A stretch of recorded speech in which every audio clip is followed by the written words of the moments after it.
Hello, everybody, and welcome back to the show. This episode is brought to you by The Wellness Paradigm, a holistic health coaching company shifting the way that women understand and heal their bodies. Through bioenergetic testing, functional lab testing, and functional nutrition, we uncover what traditional approaches often overlook. So you can stop guessing, start healing, and finally feel like yourself again. No more one size fits all protocols, just real answers, deep rooted healing, and the clarity and confidence you deserve to feel incredible. It's time to shift the paradigm of women's health. Now, on to our show. And good morning, Jess.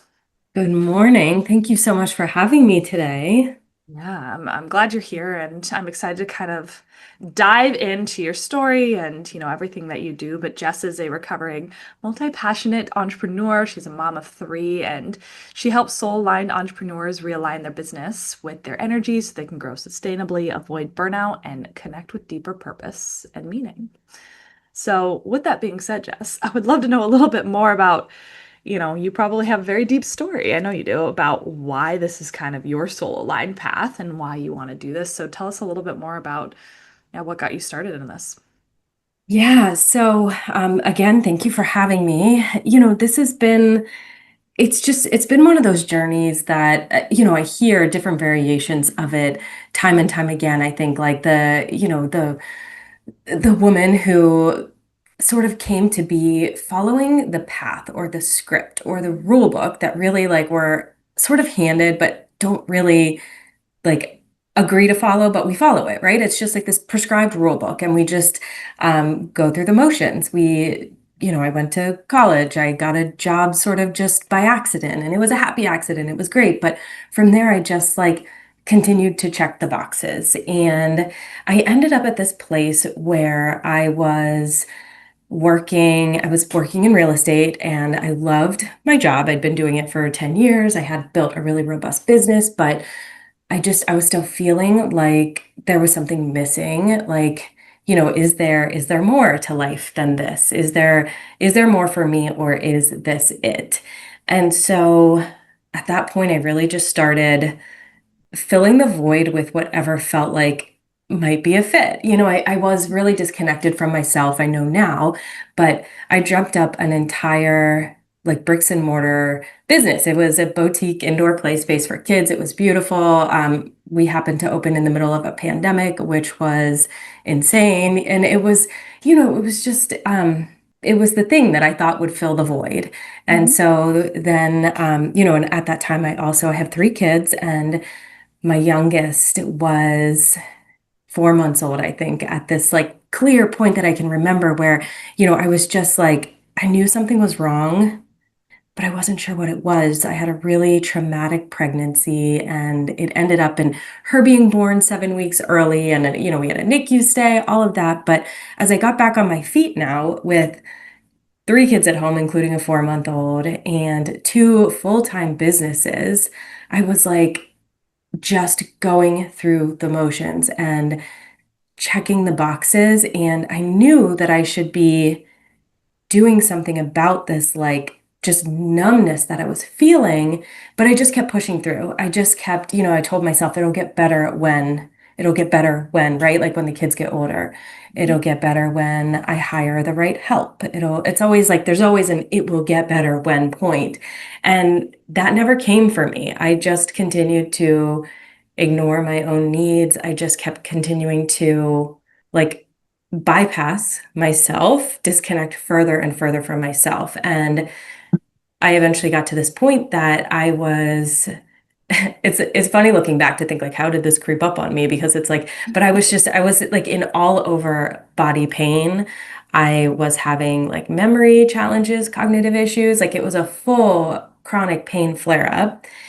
And I think what happened is I ignored just the signs that my body was sending me all along. And my body ended up just like making the choice for me. It was like, you have to stop. You have to stop doing all of this. You can't keep all of these balls in the air. Something's going to break. And if you don't stop now, it's going to be you.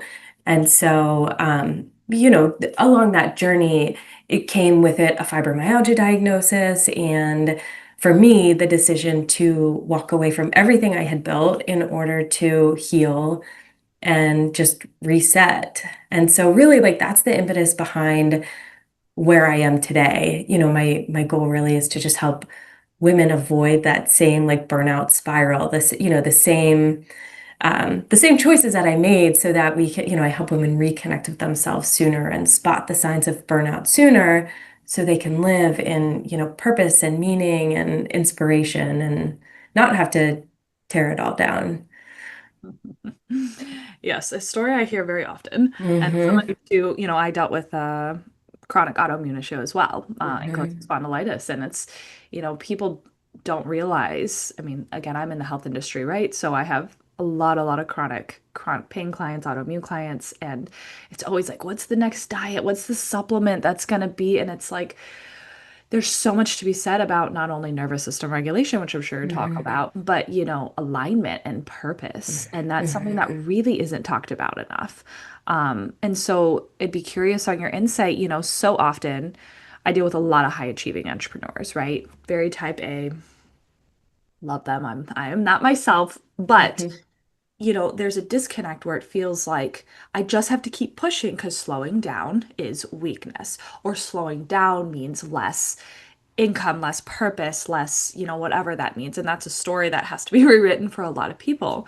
It's not easy. It's way easier to do a diet or a supplement or, write in a journal. How do you work with clients and how do you shift that perspective? And is that something that you see most commonly, or are there other things that you're seeing kind of a little bit more common with the clients you work with? Yeah, absolutely. So, one of the most significant like tenets that I teach on is this idea of healing and transformation happening at the intersection of mind, body, and soul. I think a lot of times we get too focused on the mindset. Actually, like during that point where I was like at, burning out fast but not realizing it, I was working with a coach who was very well-meaning, but I remember dreading the calls every week. And, I was still in real estate and I was still owning this other business. And I remember, it was like the same thing for me every time. Like, no, I didn't call 10 people from my sphere of influence every day to grow my business. I didn't do that this week. And no, I didn't write my affirmations down 100 times, this week because I know that that's supposed to rewire my brain, right? The more I see them, the more. But I think that's where like mindset culture alone can be really toxic. We're told if you think it, you can make it happen. Like think positive thoughts that you should be able to like push your way through this, just shift your mindset. And that bypasses some really important parts of healing. So like the first one being, mind, body, soul, the body part, you can't change. You can't expect change to happen when you're living in a dysregulated state. You're like when your body is living in a survival state, it is not, your nervous system is not regulated. You can't change. You're living in a fragile balance, and it is really hard to even think thoughts, make a choice to do something different, let alone like enact true change. So I always start with the body, reconnecting with the body, listening to the body, understanding what the cues are that the body is sending so that, you can start to reconnect with intuition, reconnect with just like the signals that your body's sending you when something's wrong or when something is right. What does a yes feel like? What does a no feel like? And so we start there through like grounding, safety, regulation. And then the mindset work is really important. Your thoughts are energy. Like it's a critical part, but without the meaning and the purpose, you can't expect change to be sustainable. You can't if you know the like SMART goals where it's like what's your why, like what, or any kind of goal setting, like, well, why do you want to make more money? Because I want to travel. Okay, but why do you want to travel? Because I want to take breaks from work. But why? I want to spend time with my kids. And like the deeper you go, you figure out that like it's that you want to help your kids see the world through like a different lens and see, absorb different cultures, or that it's that you feel expansion when you're traveling internationally, right? Like you're connecting to like this feeling and this really deep meaning. But when you bypass that connection, when you bypass going really deep within the self to figure out where purpose and meaning are, any change that you hope to make through the mindset work is going to be superficial at best. So, I really teach like this like three-part approach where, we focus on the change, healing, transformation that people want to happen, whether that's like business alignment, whether it's creating space to follow purpose. But we start with the body and then shift through the other elements in order to create like really deep and lasting change. I think that's, again, an underlooked and important part because it's not the most comfortable.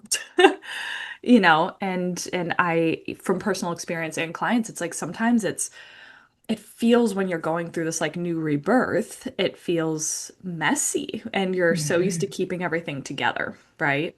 And Mhm. so it's like sometimes I don't, unraveling or whatever it is, to find that is what you need, but we want to keep a Mhm. chokehold on it, you Mhm. know, um, because it just doesn't feel safe, right? Um, Yeah. how do you create more safety in the body for a client? How do you work on, it sounds nice in theory, like, yes, we listen to the body and create alignment, but it's deeper Mhm. than that. Like, what are some of your favorite tools or techniques that you find resonate really well with your clients to help break through some of those maybe mindset barriers? So I think that that's sort of two-pronged. One of the things is I think building this understanding that like sitting in some discomfort and sitting in the unknown is like a healthy practice to cultivate. It Mhm. is a process of unlearning so many of like the rules and the roles that we have acquired over time. And that is a really uncomfortable process to continue to peel back the layers and kind of figure out like, well, is this rule like mine, or is it something that I picked up along the way? Am I repressing something here because the system or society told me to? And so part of it is recognizing that that process itself is normal. It's supposed to feel messy. Healing and transformation are not supposed to just be this like aha moment that you break through into like the streaks of shining light. It's like it is a messy process of figuring out where your edges are and then intentionally pushing through those. But before you can do that, um, really like especially if somebody's starting in a dysregulated state, safety at a really like foundational level is the most important. So before we can even start to talk about what growth edges are and where they are and how to push through them, we start by going into the body. And so like some of the most foundational practices that I use are just like grounding practices that involve like body scan meditation. So literally drawing awareness back into the body to figure out, like listening to the sensations. Is there an emotion attached to a feeling that you're feeling in your body? And how does that feel? And how does that change over time? It's about grounding practices that just bring you into the moment. So I love like when you're even, especially like when you're in a state of stress or, just like dysregulation, fight, some sort of like safety response is kicking in. I love the like five senses grounding meditation, right? Just I use it with my kids all the time. Like, what are five things that you can see, and four things that you can touch, and three things that you can hear? Like, just going through and bringing awareness in. It's and breath work, so really deep breathing. It's amazing how many people are shallow breathers. And when you're not deep breathing, you're not activating the parasympathetic rest and digest state of the nervous system. So, really like physically grounding. I always start with physical grounding exercises to just bring awareness back into the body. And then from there, there's like a balance of creating practice between release and creating space. And so, that's sort of like the trajectory that we go once we have like a really grounded presence. It's then about creating habits to release what you're holding, stuck energy, unprocessed emotions, and creating space for the messages from your body to start coming in, your intuition, inspiration, but through mindful moments, meditation, that sort of thing. Does that answer your question? Sort of like two-pronged. Mhm. Oh yeah, I mean, Mhm. it's always interesting to hear what are the certain tools people use mainly with their clients, right? It's like everybody Hmm. has a different point of view on this, especially when it comes to energy work. Um, Hmm. and you had mentioned something, I can't remember the exact words you used, but it was something around, energy and growth or one of those two words. So I kind of want to shift to after the grounding, a lot of people probably come because they want to feel alignment and they probably are stuck maybe in a point of their business. Maybe they want to shift businesses, grow their business. Could be wrong, but that's what I'm thinking. Now, what are you doing on the flip side to, not flip side because they coincide with each other, but to help really grow those foundations and help them kind of grow their new business, their current business, or get out of maybe a toxic Hmm. business? Yeah, that's a great question. So, and it's so different for everyone, where they are in their journey, what they're doing on a day-to-day basis. I think one of the biggest misconceptions that I get is that if you don't feel aligned with like purpose or meaning, that you have to tear it all down. And, people are like, well, I can't tear it all down. I've built this business or I rely on this income, and so I'm stuck. And then they just accept stuckness. Mhm. So once we're like, grounded and the body parts sort of are ready to go, we move into like just a deep journey of reconnection and self-discovery and figuring out, some of the basics, like how are you spending your time and using your energy? Where are like the hemorrhages of energy going? We do like an audit, what can we like tighten up? What boundaries can we help reestablish? How can we focus your time so that we can begin to create pockets of space for inspiration? When you have those like aha moments that come through and you're like, oh, like, just something, it's like one of those like pings or hits or, it's just like clarity comes through. Um, you can't find clarity on a path to purpose unless you're intentionally creating space. So, a journey of self-discovery where you're going inward and figuring out um, what are the things that really like drive me, fuel me? What am I good at? Where are my challenge areas? What do I need support in? What can I outsource to like create space and ease? Um, I love to use astrology. I love using personality tools like the Working Genius is one of my favorites. There are a ton that we'll just go through to sort of create an energy map to figure out how we can shift life and business into alignment to free up some space. And then when we have space created, that's when we can really move into purpose and meaning. And, sometimes I find that when people reach that point that they've done the work to create space, and then through whether it's just like meditation, journaling, creative practice, they start to feel more connected to the parts of their life that feel purpose driven and meaningful.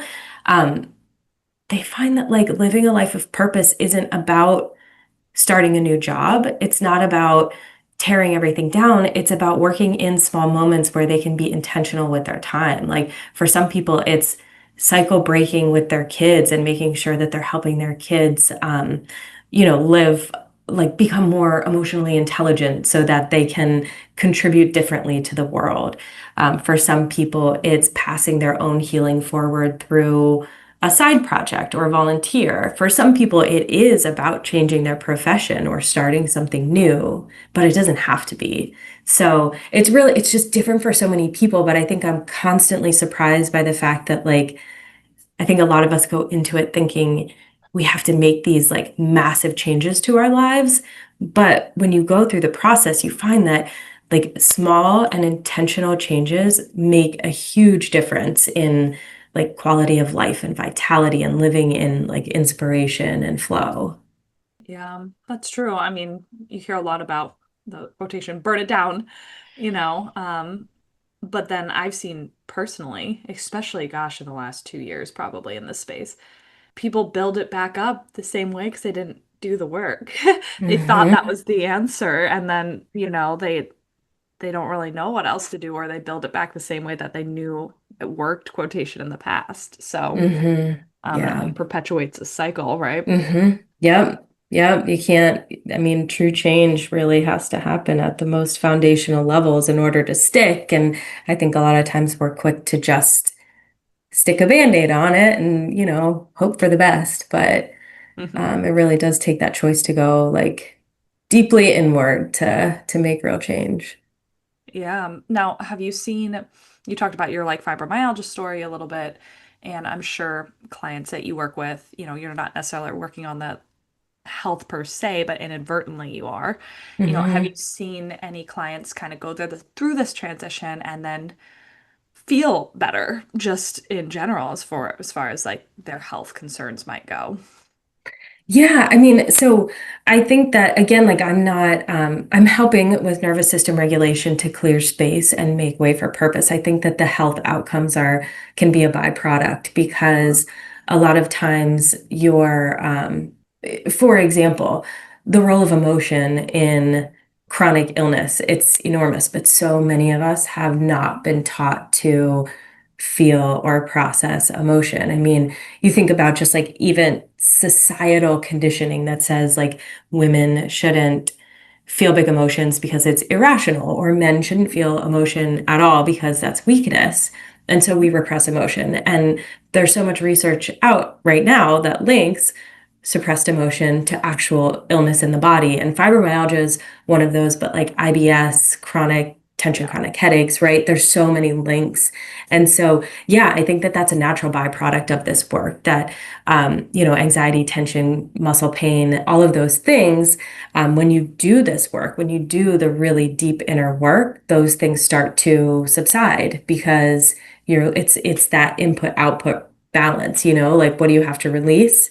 Probably a lot of emotion that you're not feeling because you've never been taught how to. So let's work through that. And then not only are you paving way for deeper meaning and clarity, but you're also finding that as a byproduct, all of those like ailments are sort of falling away. Yeah, we talk about this a lot on the podcast too, like these trapped emotions. I know for me, I do bioresonance work and I can literally see all of these really old, deep, generational sometimes Hmm. patterns, Hmm. and it's hard because from a conscious level, people don't realize their body's holding on to it, right? Yeah. And it's like Because if you're not feeling it, then it's not, yeah, I'm not experiencing the emotion if I'm not consciously feeling it, right? But no, like it is it's still happening. It's just, it's in your body, it's not something that you're consciously feeling. Yeah. Yeah, it's such a crazy thing. And again, I'm gonna speak from experience. If you would have told me trapped emotions was something I'd be talking about 6, 7 years ago, I'd be like, Hmm. that's funny. Yeah. That's cool, I'm not Hmm. stressed. I Yeah. I handle Yes. my feelings fine. I'm strong, right? Hmm. And Hmm. those strong ones are usually the ones also building the businesses. Yeah. And pushing through and almost always are also the ones with autoimmune issues. Yes. Um, Yeah. A or oh thousand my gosh, percent. chronic, Yeah. hormone gut issues, and they're like, oh, it's what I'm eating. Maybe, yeah. And Hmm. let's go Yeah. deeper. It's funny you mentioned stress because during that whole like burnout spiral time, I remember people would be like, Jess, are you sure? Like, how are you doing all of this? How are you like keeping all of this afloat? And I would check in and be like, well, am I feeling stressed? No, I don't feel stressed. I'm just gonna keep going. It must be fine. And like, what? Like, Mhm. yeah, we bypass it, we repress it, we gaslight ourselves. It's incredible, like how we become masters of that art. But that's yeah. Oh, Hmm. yes. And it's also because we don't know another way. Yes. I Yeah. remember being crippled pretty much, working, 80 hours a week, very successful, but literally struggling. And I didn't know another way. This Hmm. was the way. And it was just like, Hmm. well, this is just my body. Hmm. It's just what it's going to be. No, girl, I was like 27 at the time, and I had the body of like a 90-year-old. It's not just the way it's going to be your whole life, right? And so I think that's something that I wish women understood a little bit more. It's like, this isn't just the way it has to be, right? Hmm. You're not just tired because you're a mom. You're not just burnt Hmm. out because you're a business owner. There are deeper things going on Hmm. from an alignment standpoint, from an energy standpoint, and yes, absolutely the physical as well with, food and environment and, things like that. But um, it's a mix of all of it. As you say, like, mind, body, soul, it's all connected. Um, Yeah. if somebody was maybe working through burnout, maybe they don't even know really what burnout feels like, but they just know something's off. They want to feel just more aligned with themselves, maybe more connected to their kids or relationships. Where would you tell them maybe one or two places to get started if they were wanting to, yeah, just kind of work towards feeling better in their body? Yeah. I think that's a really common starting point, not even totally understanding that the space, the numbness that you're feeling, the detachment, disconnection, that those are all signs of burnout. And I think that we do tell ourselves that we have to push through, that exhaustion is just the price we pay for wanting to, build a business and have kids and whatever, whatever it is that all the things on our plates. And I would just say that it starts with just just going inward and creating space, knowing, being able to say, like, I might need to do something different here is a hard thing to start with because, again, when you're in those cycles, it's really hard to think something new or to do something new. And so I would honestly say start with your breath and creating a couple of minutes of space per day to just deep breathe and reconnect with your body. And from there, I think like, I mean, it's different for so many people, but just starting in the body to create space is probably the best place to start. And free journaling, I think. Once people get started with those things, once people start to like open up the that part of their mind that they've suppressed, I think that the answers become a lot more clear who they need to reach out to help them. Reaching out for help is really important, whether it's like through a coach, through somebody that can help them with support, but creating space through, deep breathing, meditation, and stream of conscious journaling is a really good place to start because I think from there, the answers from within can start to become more clear. Yeah, love that. Well, if people wanted to connect a little bit more with you personally and learn a little bit more about kind of what you do, where are the best places they can find you or learn more about you? Yes. Okay. So I host the Becoming You Project podcast. So that is that's a great place to just sort of start to connect and get, I share openly and lots of great content on burnout and purpose there. I'm on social media. I don't spend a lot of time on social media just because I know that it is for me, it can lead me down that rabbit hole. So I'm on social media at Jess Callahan _. I love, send me a direct message and I love to chat that way. And I'm on Substack. So becomingyouproject.substack.com. I write there and love to just have conversations with people there too. Oh, cool. Yeah, Substack's been so popular recently. Uh, Yeah, I well, I love will it. put Yeah. those links down below so you guys can go follow her podcast, listen to her, connect with her on Instagram. And other than that, I want to thank you for being here, Jess. And listeners, of course, thank you as well for being here. And we will catch you guys on the next show. Thank you, Jess. Thanks for having me. Thank you so much.